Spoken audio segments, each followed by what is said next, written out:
Hey Reddit. I wanted to share a story about how life doesn't always follow a straight path, and how, for me, it didn't really start until I was in my late 20s. If you're feeling stuck or lost right now, maybe this will help, or at least give you something to think about. Let me start with a little background, because to understand where I ended up, you need to know where I came from.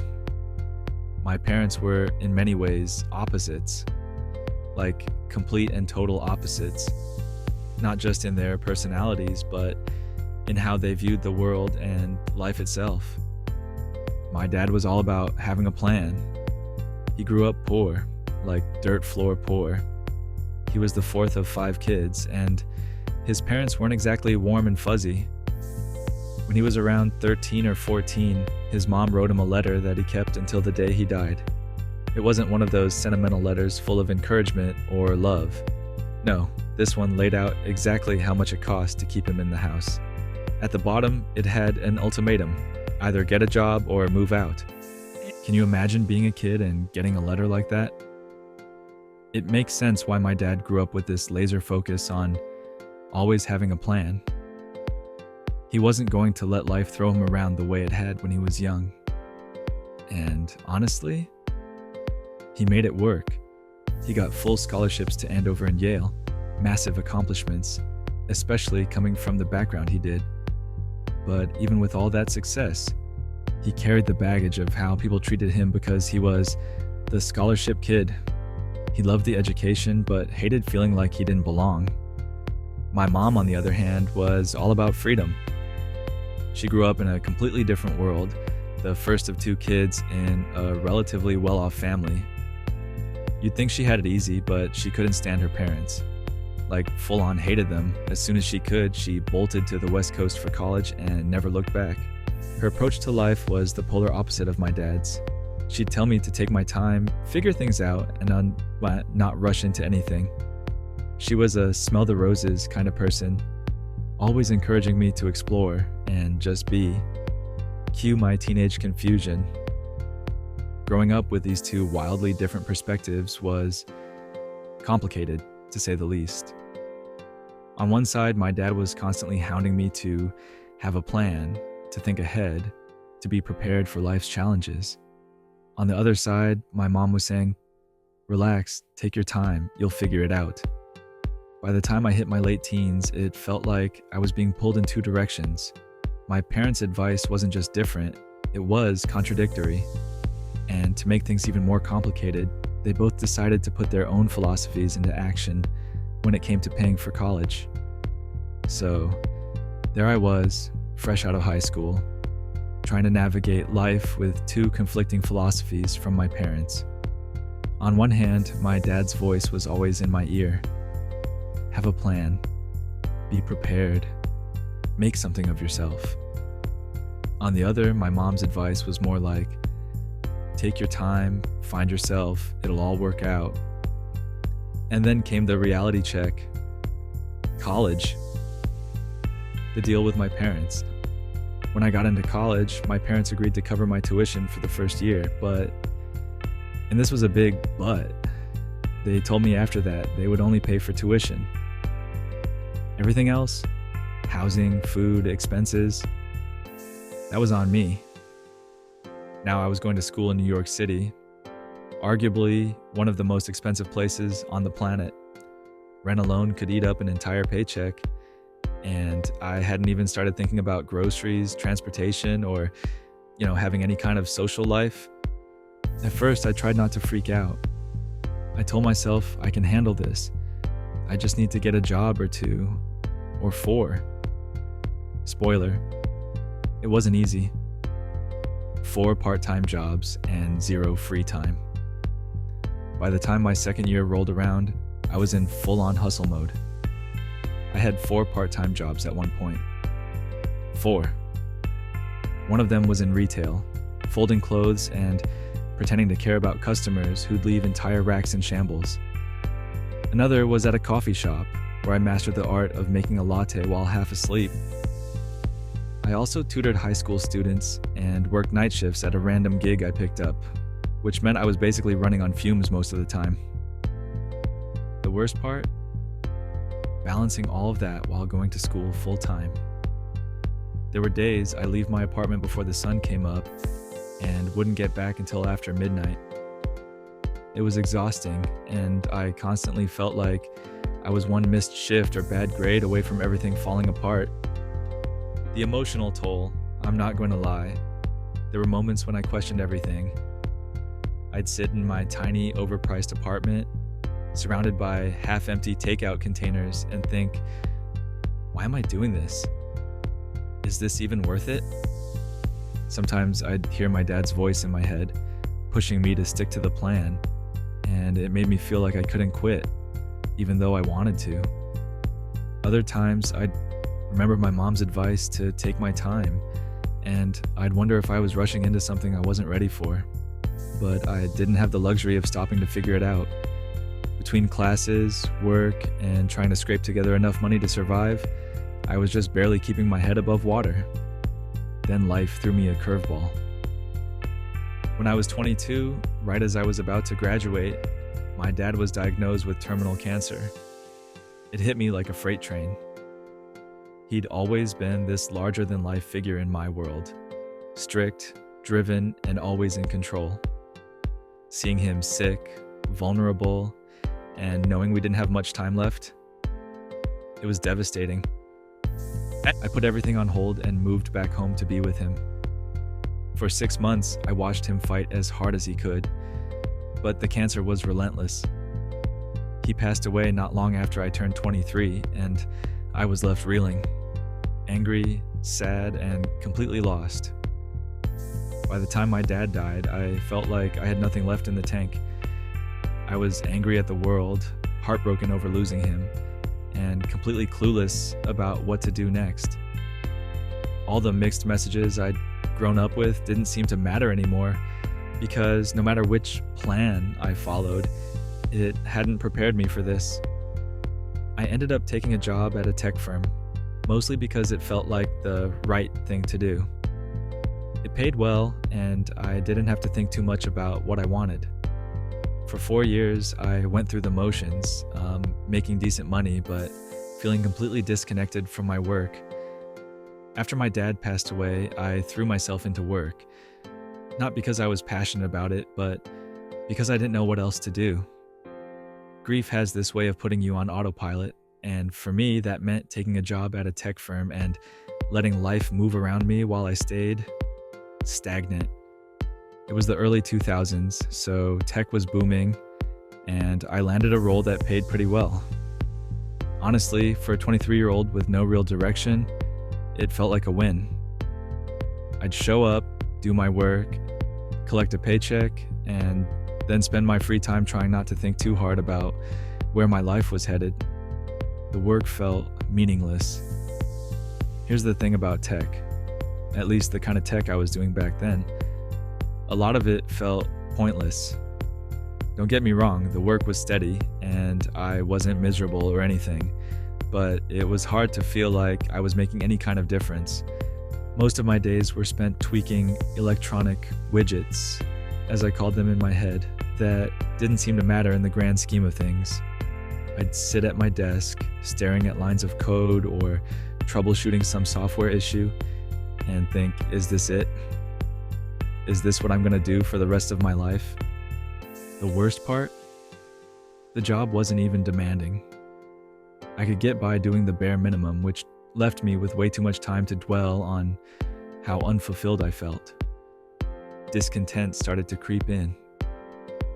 By my second year at the firm, I started to feel this growing sense of discontent. I'd see coworkers who seemed genuinely excited about what they were working on, talking passionately about projects, brainstorming new ideas, staying late because they loved what they were building, and I just didn't get it. I kept thinking, what's wrong with me? Why can't I feel that kind of excitement? But the more I tried to force myself to care, the more I realized I was in the wrong place. Still, I stayed. Partly because the money was good, but mostly because I didn't know what else to do. Leaving meant figuring out what I actually wanted, and at the time that felt impossible. a pivotal realization. It wasn't until year 4 that something finally clicked. I was working on yet another project that felt completely meaningless, and I remember sitting in a meeting, listening to people debate the smallest, most insignificant details. All I could think was, why does this matter? That question stuck with me long after the meeting ended. For the first time, I started to think about what did matter to me. What kind of work would make me feel like I was contributing something real to the world? It was a slow process, but I realized that what I really wanted was to help people in a tangible way, not by building software or gadgets, but by making a direct impact on someone's life. I didn't know what that would look like yet, but the idea of finding meaningful work lit a spark in me that I hadn't felt in years. Time for a change. Once I admitted to myself that I needed a change, the next step was figuring out where to go from there. I started thinking back to what had always interested me: creativity, problem solving, and helping others. Slowly but surely, the pieces started to fall into place. I decided to apply to law school. It wasn't an easy decision, especially since I didn't have a clear picture of what kind of law I wanted to practice, but it felt like the right move. It was a chance to challenge myself, to think critically, and most importantly, to do work that mattered. Deciding to go to law school felt like stepping into uncharted territory. I wasn't one of those kids who grew up dreaming of being a lawyer, and I didn't have some grand vision of what my legal career would look like. All I knew was that I wanted to do work that mattered, and law seemed like a way to make a tangible difference in people's lives. But let me tell you, stepping into that first semester was overwhelming. Imposter syndrome hit hard. From the moment I walked into my first lecture, I felt like I didn't belong. Everyone else seemed so sure of themselves, so confident, like they'd been preparing for this their whole lives. Meanwhile, I was just trying to figure out how to keep up. I'd sit in class, scribbling down notes as fast as I could, all while battling this nagging voice in my head. What are you doing here? You're not cut out for this. The workload was brutal, reading case law for hours every night, trying to keep up with discussions, and somehow managing to turn in assignments that didn't completely embarrass me. It was a grind, a surprising realization. Despite the imposter syndrome and the endless hours of studying, I started to notice something surprising. I actually enjoyed a lot of what I was learning. Not everything, of course. Property law made me want to tear my hair out. But the parts where we debated real-world issues or discussed how the law impacts people's lives, that lit me up in a way I hadn't felt in years. I realized that law school wasn't just about memorizing statutes or writing dry legal briefs. It was about problem solving, advocating for others, and thinking critically about how to make the system work better. And that was exciting, the plan I swore I'd never follow. When I started law school, I told myself there were 2 things I would never do: work in criminal law, step foot in a courtroom. The idea of public speaking made my palms sweat, and I didn't think I had the emotional resilience to handle criminal cases. My plan was to stick to something low-key, maybe transactional law or research-heavy work where I could stay behind the scenes. But life has a funny way of pushing you toward the very things you think you can't handle. An internship that changed everything. In my second year, I landed an internship at the local public defender's office. Honestly, I didn't expect much. I figured I'd file paperwork, shadow a few lawyers, and maybe pick up some useful experience. What I didn't expect was how much I would love the work. Sitting in on client meetings, watching the attorneys fight tooth and nail for people who had no one else in their corner, seeing the human side of the legal system, it completely shifted my perspective. For the first time, I saw how the law could be used to level the playing field, to give people a voice, to stand up for what's right. By the end of the internship, I knew there was no going back. Criminal law, the thing I'd sworn I'd never touch, was exactly where I needed to be. learning to face my fears. Of course, this decision came with its own set of challenges. Public speaking still terrified me, and criminal law meant spending a lot of time in court. But I realized that the fear wasn't a reason to back away. It was a reason to push myself. I started volunteering to take on more active roles in mock trials, even though they made me sweat bullets. I practiced my arguments in front of classmates, mentors, and even my mirror at home. Slowly but surely, I began to build the confidence I needed to stand up in court and advocate for my clients. After graduating law school, I officially joined the public defender's office where I had interned. Let me tell you, those first few years were a crash course in everything I thought I knew about the legal system, people, and myself. Being a public defender is not for the faint of heart. It's not the glamorous, dramatic version of law you see on TV. It's messy, chaotic, and emotionally draining, but also some of the most meaningful work I've ever done. A courtroom every day. Remember how I said I swore I'd never step foot in a courtroom? Yeah, that went out the window real fast. In this job, the courtroom wasn't just part of the work, it was the work.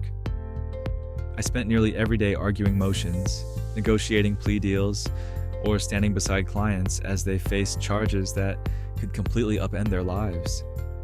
It was terrifying at first. My heart would pound every time I stood up to speak, and I'd replay every word in my head afterward, wondering if I'd done enough. But over time, I started to feel more comfortable. I wasn't just going through the motions anymore. I was fighting for people who desperately needed someone in their corner. The reality of the job.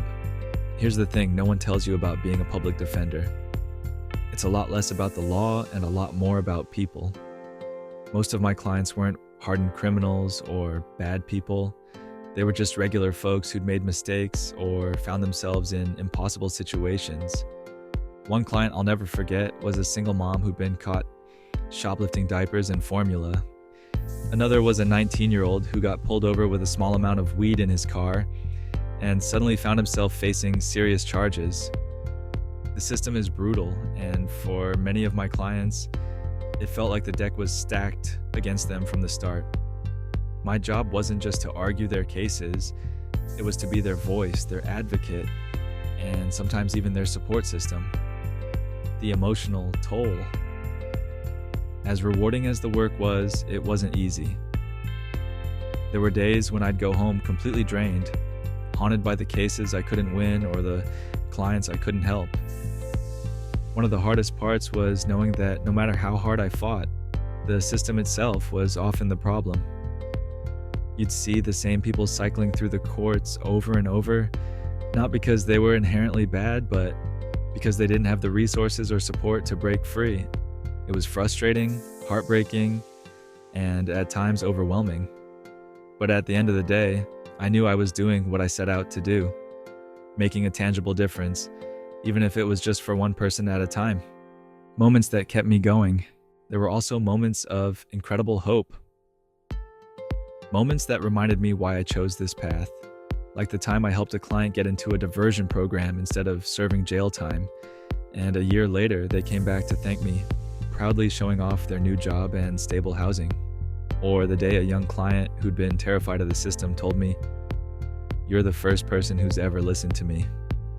Those moments didn't fix everything, but they were enough to keep me going.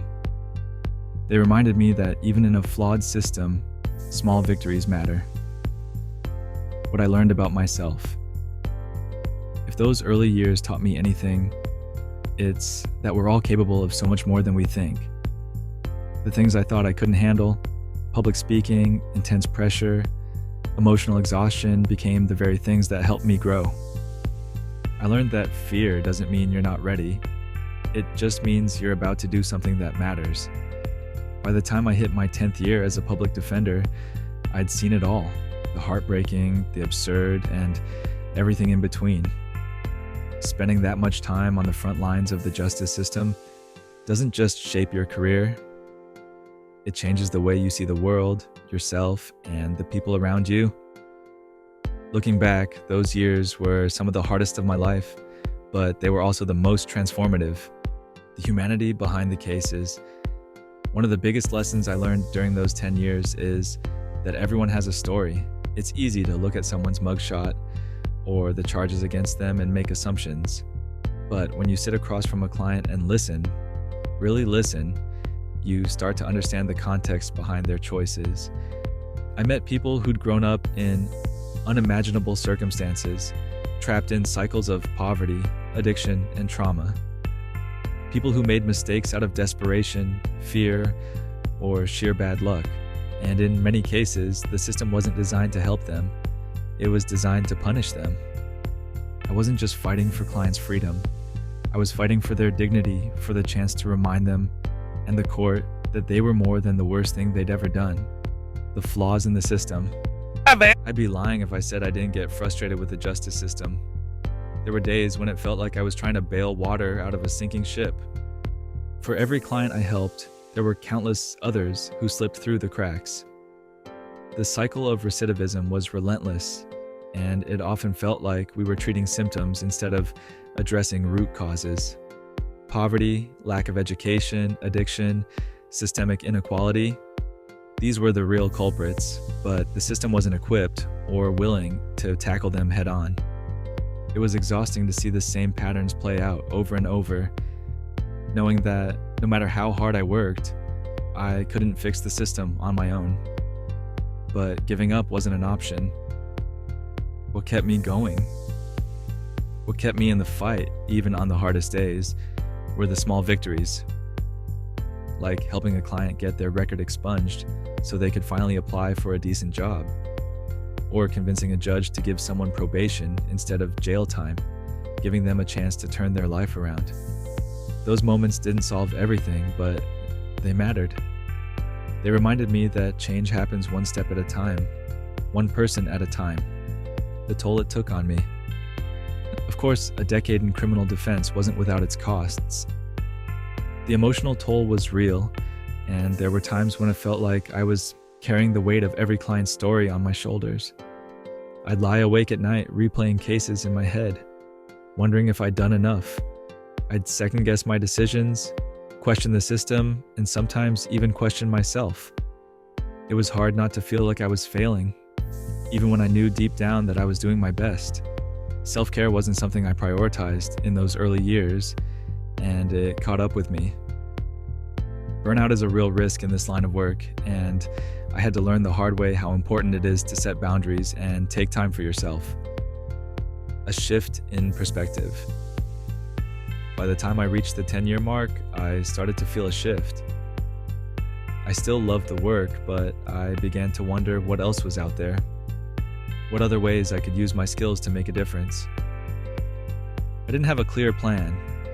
Ironically, my dad's advice about having a plan still echoed in my head sometimes, but I knew I wanted to explore new possibilities. The work I'd done as a public defender had shaped me in ways I never expected. It taught me empathy, resilience, and the importance of fighting for what you believe in. But it also showed me that growth sometimes means stepping into the unknown. After 10 years as a public defender, I knew it was time for a change. It wasn't that I didn't love the work, I did, but the grind, the emotional toll, and the growing feeling that I wanted to contribute in a different way pushed me to consider what was next. It wasn't an easy decision. Stepping away from something that had defined so much of my life felt like losing a part of myself. But I also knew that staying too long could lead to burnout. And I didn't want to reach a point where I resented the work or the people I was trying to help. So I made the leap. The fear of the unknown. Let me tell you, leaving behind a job you've done for a decade is terrifying. I didn't have a clear plan, and for someone who spent years hearing my dad say, "Have a plan," that was a little unnerving. What I did know was that I wanted to take the skills I built, advocacy, problem solving, empathy, and use them in a new way. I didn't need all the answers right away, but I needed to take that first step, even if it was into the unknown, exploring new possibilities. I started small, reaching out to contacts I'd made over the years, asking questions and saying yes to opportunities that intrigued me. I took on some consulting work for legal aid organizations, helping them refine their strategies for representing vulnerable populations. It was rewarding to use my experience to make an impact on a broader scale. Around this time, I also began mentoring young lawyers and law students who were just starting out in criminal defense. Sharing my experiences, the wins, the losses, the lessons, felt like a way to give back and help the next generation navigate the challenges of the field. Discovering my passion for education, one unexpected opportunity came when a local university asked me to guest lecture for their criminal justice program. Standing in front of a room full of students, talking about the realities of the justice system was both terrifying and exhilarating. What surprised me most was how much I loved it. The questions they asked, the discussions we had, it reignited a passion for connecting with others and sharing knowledge. That experience eventually led to a part-time teaching position, which allowed me to combine my love for advocacy with a new role as an educator. It was a chance to challenge students to think critically about the law, justice, and the impact their future careers could have on real people. Looking back, moving forward, stepping into this new chapter hasn't been without its challenges. There are days when I miss the courtroom, the clients, and the adrenaline of standing up for someone who desperately needs a voice. But I've also realized that growth means letting go of one chapter to make room for the next. What I've learned through all of this is that your path doesn't have to be linear. Sometimes it takes unexpected turns, and sometimes you have to take a leap of faith without knowing exactly where you'll land. But as long as you're moving towards something that aligns with your values and passions, you're on the right track. The journey continues.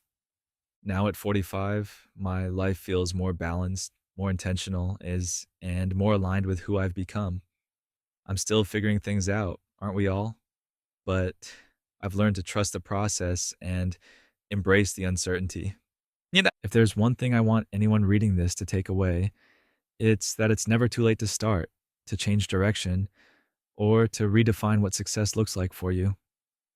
Life isn't a race, it's a marathon. Take the time to smell the roses, figure out what motivates you, and don't be afraid to let go of what no longer serves you. Thanks for sticking with me through this story. I hope it inspires you to embrace your own journey, wherever it may lead.